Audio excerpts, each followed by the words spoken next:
M के times news में आपका स्वागत है। मैं हूं एम के आजाद। और राजनीति में चर्चाओं का बाजार गर्म रहता है और इसी बात को टटोलने की कोशिश पूरी तरह से मीडिया जगत जरूर करता है। तो आज जिस बात को टटोलने की कोशिश करते हैं वो ताजा हालात की तरफ इशारा जरूर करते हैं। तो आज हम टटोलेंगे कि जो बात राजनीतिक गलियारों पर चल रही है कि राहुल गांधी केजरीवाल को निपटाने के बाद ममता दीदी को निपटाने की रणनीति पे काम कर रहे हैं। इसमें कितनी सच्चाई है और कितना अफसाना है, आज हम इसको टटोलने की कोशिश करते हैं। और इसके पीछे जो तर्क है वो क्या है, क्यों ऐसी बात उठते हुए नजर आ रही है। तो चलिए टटोलते चले जाइए। दिल्ली विधानसभा चुनाव में जिस तरह से कांग्रेस पार्टी ने अपनी राजनीतिक एंट्री की और उसके बाद जो कुछ होता हुआ दिखा, यानी दिल्ली विधानसभा चुनाव परिणाम ने जिस ओर इशारा किया उससे यह बात स्पष्ट होता हुआ दिखा कि किस तरह राहुल गांधी की रणनीति थी। कांग्रेस पार्टी की अपनी रणनीति थी कि केजरीवाल पूरी तरह से निपट गए और 14 विधानसभा में जिस तरह से राहुल गांधी की रणनीति और कांग्रेस प्रत्याशी की जो रणनीति थी, उन्होंने केजरीवाल को पूरी तरह से सत्ता से बेदखल जरूर कर दिया। तो यह बात राजनीति में चर्चा का विषय बन गया कि केजरीवाल जो भारतीय जनता पार्टी की बी टीम मानी जाती थी, ऐसा मानना कांग्रेसियों का है कि केजरीवाल की आप पार्टी भारतीय जनता पार्टी की बी टीम है और ओवैसी की पार्टी भी भारतीय जनता पार्टी की बी टीम है। ऐसी बात कांग्रेस पार्टी के कई नेता दबी जुबान या ओपन जुबान से भी कहते हुए नजर आते हैं।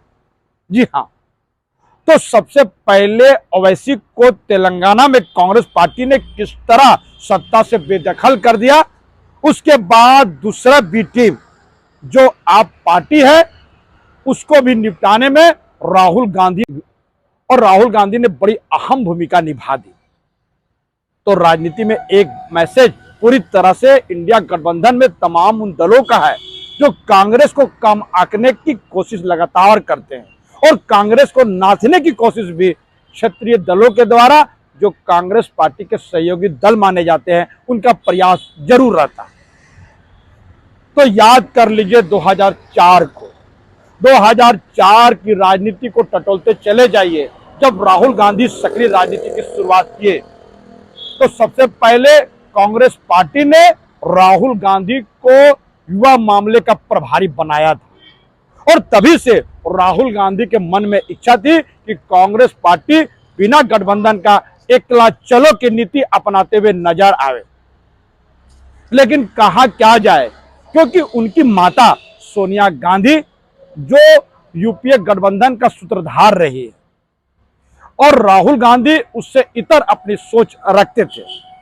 लेकिन कहा जाता है कि मजबूरी क्या नहीं करा देती है और उसके बाद राहुल गांधी की जो परिस्थिति बनते चली गई, यानी कांग्रेस पार्टी की जो परिस्थिति बनते चली गई, उसमें राहुल गांधी मजबूरन और राहुल गांधी अपने सहयोगी दलों से तालमेल बिठाने में कामयाब होते हुए दिखे।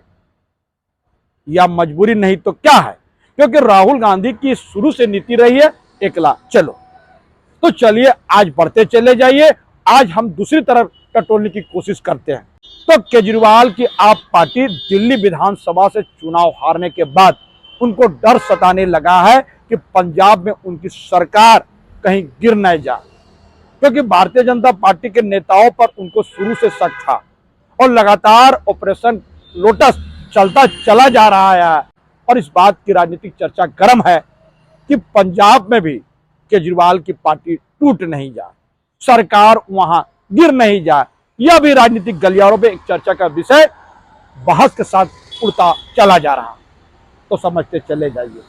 तो चलिए आज हम ममता बनर्जी को इसलिए टटोलते हैं क्योंकि राहुल गांधी ने एक रणनीति बनाई है और उस रणनीति के तहत वो अपनी यात्रा अब पश्चिम बंगाल की तरफ मोड़ना चाहते हैं।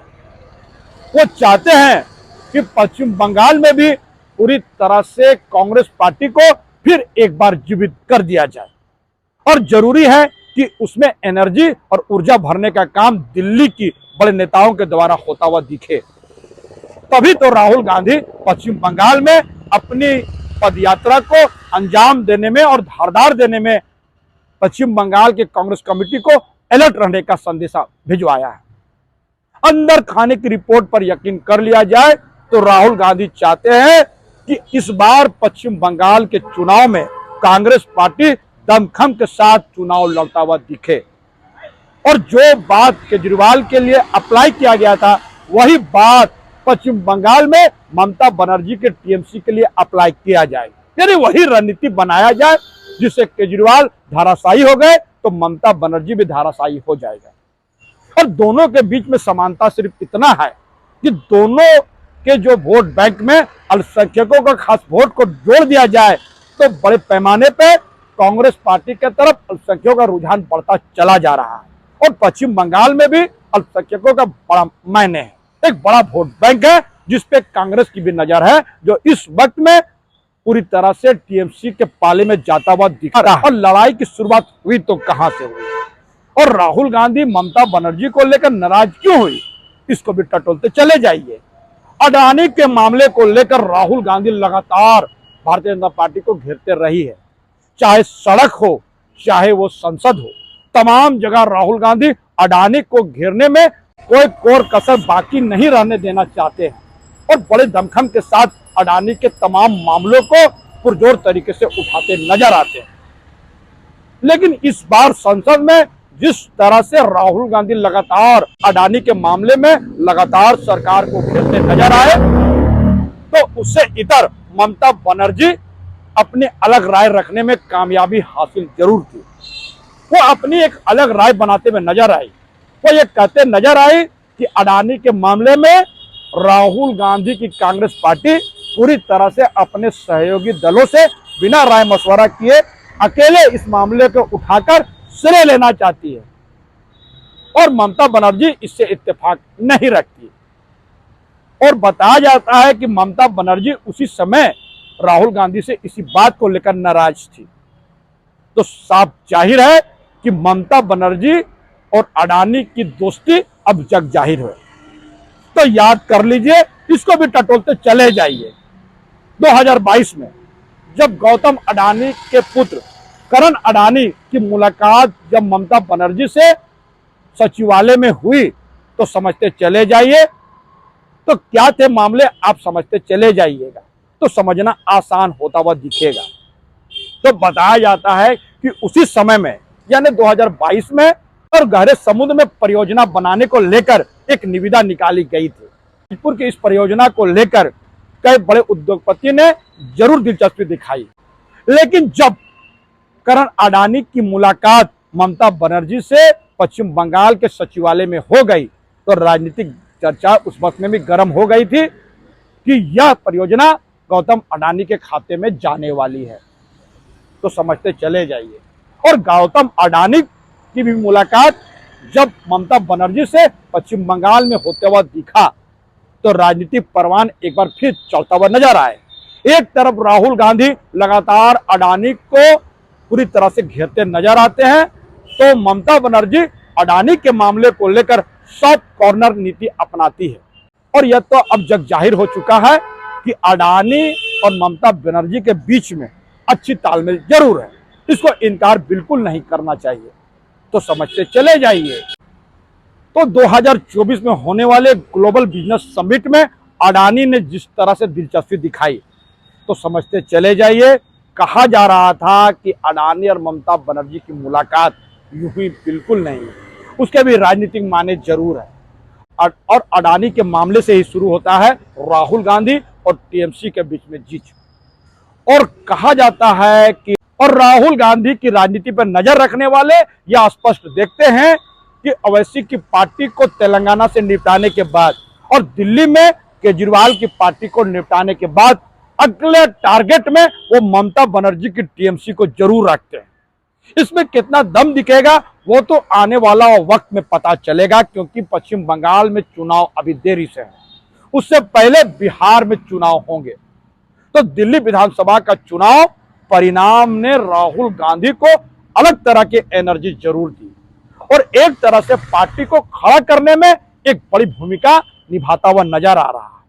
और बड़े दिनों से कई कांग्रेसियों की यह मांग जरूर थी कि पार्टी को सबसे हटकर अलग लड़ने की रणनीति पे काम करना चाहिए, वरना कांग्रेस पार्टी पूरी तरह से उभर नहीं पाएगी। लेकिन इतना आसान बिल्कुल नहीं है।